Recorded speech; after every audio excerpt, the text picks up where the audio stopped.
Back now at Dominics Barn. Dominics Barn is about to experience a mass exodus here in a short period of time. He's got a lot of horses heading to New Jersey, some horses heading to Kentucky, Pennsylvania, tons of movement. Blue Bayou Dio is heading to Kentucky this week. Jason Robinson's going to get her for 4 weeks in Kentucky. Brace for landing. I don't know where he's going yet. I still don't know. I'm trying to find the right trainer for him. I'll be honest. I was going to ask my brother Mark if him and Ray Schnicker could train the colt, and he very well may. He very well may train the colt. I told people that Ron Burke was going to get some of those bigger, heavier buggers, right? Like Carter Michael Dio, like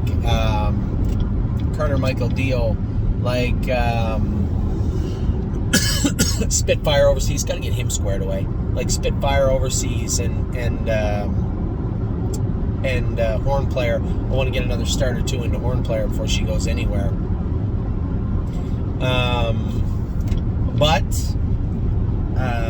But Brace for Landing is not in that category. Not in that category. We baby him pretty good.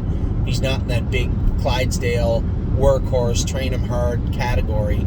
So we're trying to find a little more tailored situation to put him in. It's not really tricky. A number of trainers fit the category for the horse, and Ron would also. We just want to look for the right setting, and if Mark could commit, and Mark's busy all year too, Mark could commit to taking care of this horse. We'll get a look at whether it's working out or not. I just don't know if he can. I don't know if he wants to, but I thought it might fit. It might be a good setting for him. We'll see. Carter Michael Dio, as I said, probably going to Ron Burke. Got the hobbles off him for Monday. James said he's ready to trot in 56. Now, you can be sure James McDonald is not going to bottom him at 56. 0% chance that will happen. But that's what he told me the other day. So we'll see how Carter Michael Dio does on Monday. Crantini was a little good the other day. He was a little good, yes. Yes, very good. Huge wind, headwind, and he powered through it. You know, the horse won by 22 lengths. It's not what he won by, but it's how he did his work and how, there's how he can be such a frustrating animal. I attribute him, likened it to your brother or your sister that wants to annoy you or get under your skin, and they know how. That's like Crantini. But when you put him in gear, when he hits that top gear, that racing speed gear, it's game on. And he was laser focused the other day in his qualifier. I hadn't seen him like that before. Open house day, he appeared to be that way, but even better the other day. He was all systems go the other day. I can't wait to see him. I wish, when he was truly acting up and being a jackass back in the spring, I had taken him out of some stake races. He's not paid into the Houghton now. Left him in the Breeders' Crown. Left him in some big races, but he is not paid into the Houghton. So mostly Pennsylvania for this guy. No rush. I don't like the Pennsylvania All-Stars, but I can be talked into it with him just because he's short some of the bigger races that, say, Brace for Landing or Carter Michael Dio are paid into. So we'll see where we go with Crantini, but man, he was impressive the other day. Crew Chief is up for sale on Monday, but it'll take $22,000 plus to buy him. That's the way it is. I like the horse. I think he's got a decent future, but he is a maiden. He is a Kentucky bred. Now, there is Kentucky sires for this horse at the end of the month. So if you're out there saying, geez, I wouldn't mind having a horse to race in Kentucky or a good maiden trotter, this guy trot 56, 57 at Mohawk right now. Sure as I'm a foot tall. So Crew Chief up for sale, but not going anywhere unless 22 is found. Cutie Cumber. I love Cutie Cumber. I think she got a bright future, but just going to hit the pause button with her. Much like we did with 3-Point Blue Chip last year. In fact, a very similar situation. He was more mental. She's a little more physical. I don't know what the hell was going on with her the last 3 weeks, but she wasn't as sharp. She wasn't as good. So I'm just going to let her take her time. She'll tell us when she's ready to go. Enzo Aguayo, another horse we paid into everything. I thought he looked tremendous in his qualifier. Not a lot of respect in the program. I understand that Anthony McDonald is not going to garner the same respect as James McDonald in the program. I am well aware. I understand. But don't kid yourself. There isn't a horse in that race that can flat out trot Enzo Aguayo. No shot. He's as fast as anybody right now on that track. He looks great. He's dialed in, and he is mentally screwed in tight. He's ready to go for the summer. Leave, sit, drive him like a racehorse. He's ready to rock, and that is what I like about Enzo. Gandalf the Black, not screwed in tight. mildly ready to rock. I told James and I pulled up together the other day. I said, this guy here, mildly dangerous, but pretty fast. Big last quarter Enzo, safe in the straightaway, still had to really coddle him. Only one bad step in the last turn. But the thing about him is, he'll put a step in and then he'll just come right up pacing. He's not dangerous. I was joking when I said that. He's not really dangerous, but he will make a break if you allow him to. So I see 5-6 starts on the big track for this guy, and then probably a mark of 54, and then we'll put him away. I just think his best racing is ahead of him. I love his attitude and work ethic now. I love the fact that he is getting good at what he was meant to do and likes it. That's what I like about Gandalf. And it's going to be tricky driving him, but I can't wait to race him this summer. Globetrotting's ready to go now. She's going to school on Tuesday. She looks tremendous. Very, very good. Hornplayer made that break, so pay attention. A lot went into that break the other night. Now, this was the same way the qualifier was, except she commanded the whole way and drove away from everybody. Pretty easy-going filly, right? But she can get a little wired, sometimes a little hot. So we have a snake cord in her mouth. She steered perfect, and then Dougie cleared to the front. His horse was trying to pull up on the front, and I didn't want to get her doubled up, so I moved over a little bit in case I had to move her, and it turned out I did. As soon as I moved her, bang, right to the front. It was so windy the other night when the wind hit her, and I hate making excuses. It sounds silly, but if you weren't there, you don't know what I'm talking about.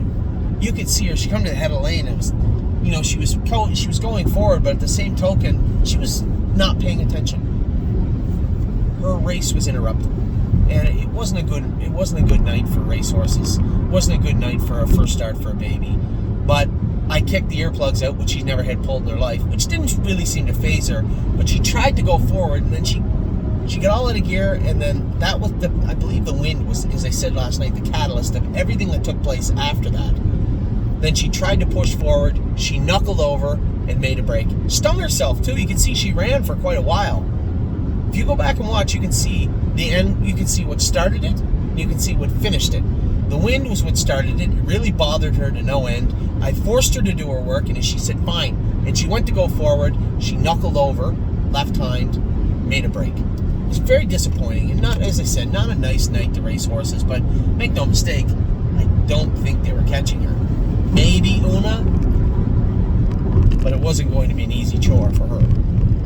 So we'll come back next Friday and race Hornplayer again. I'm certainly not worried about Hornplayer's super talented filly. Aglariam will come back in another week or so. She's only getting a month off. Just get out of my hair is mostly what it was.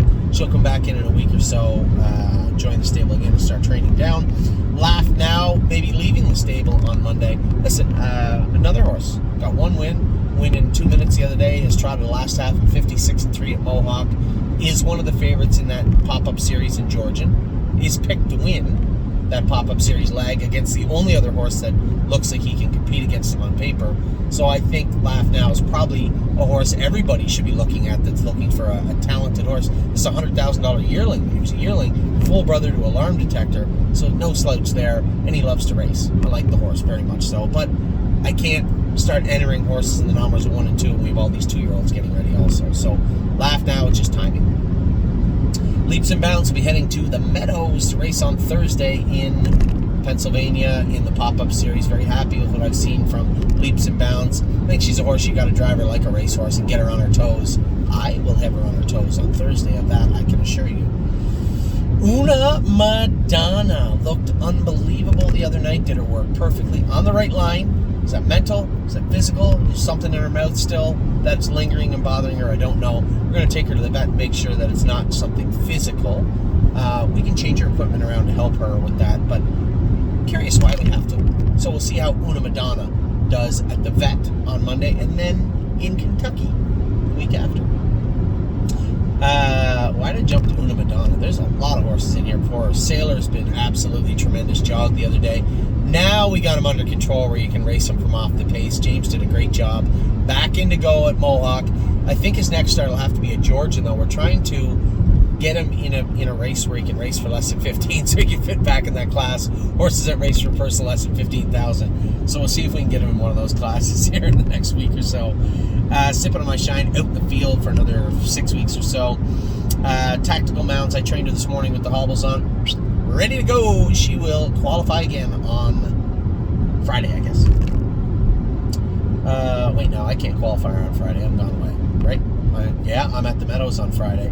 I am at the Meadows on Friday. Colts are in there. Who do we got? Fashion Presidente and Australian. That's going to be a tricky one. That's giving me a headache already. So, what do we got here? Tactical mounts. Train good. Probably going to requalify her, I guess, on Friday morning. They race Friday evening. Oh, my God. All right. Una Madonna, as I said, raced tremendous. Whoever up to the vet on Monday. Unbeatable Kemp up to the vet on Monday, but I'm pretty sure we know what's going on. Just need to reshoe him, put a little more grab on him, cut those flip-flops out, and away we go. White Tiger, Amy, it was so awesome. Amy trained him by herself the other day. 2.5 last half and 57 seconds at Mohawk, and he looked good. No hobbles on him either. Now, don't get excited. I don't know if we'll be able to race with hobbles on. We've been threatening to since he was 3. We'll see. He looked good the other day. We'll see. We'll school him without hobbles and see how he goes. And Will to win Hanover, not with Dominic, but worth mentioning. Just looked awesome the other day. Can't wait to see a race on Sunday. That's it. That's all your Browns. That's all of them. I haven't done the opening yet. Still got to do all the 2-year-olds and 3-year-olds, race horses. I'll be back in a minute. Talk about them.